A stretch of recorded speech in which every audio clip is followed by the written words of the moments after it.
बलांगीर जिला खपराखोल ब्लॉक रे आज पुलिस एवं सीआरपीएफ तरफ फ्लैग मार्च करा जायछि, जहाँकि बांझीपाली धंडामुंडा और परे खपराखोल ठारे पाटणागड़ एसडीपीओ सदानंद पुजारी नेतृत्व में खपराखोल पुलिस तरफ फ्लैग मार्च आज आयोजन करा जायथिला। तेबे आगामी साधारण निर्वाचन को शांति श्रृंखलार सहित संपन्न करने को पुलिस तरफ आह्वान दिया जायछि। पुलिस फ्लैग मार्च रे खपराखोल थाना अधिकारी, सीआरपीएफ असिस्टेंट कमांडेंट एवं सीआरपीएफ इंस्पेक्टर प्रमुख उपस्थित रहिथिले। एथिरे 2 प्लाटून पुलिस फोर्स रे सीआरपीएफ जवान माने मध्य भाग नैथिले।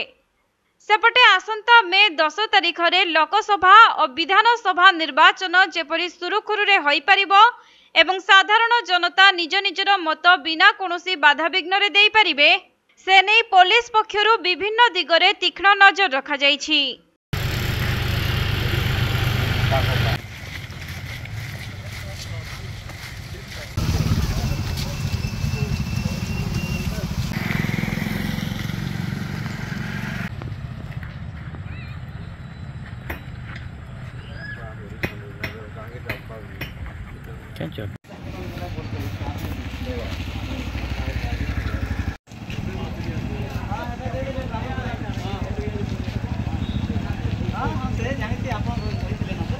बलांगीर जिल्लारू रूपेंद्र मुंडा रिपोर्ट, कोणार्क लाइव।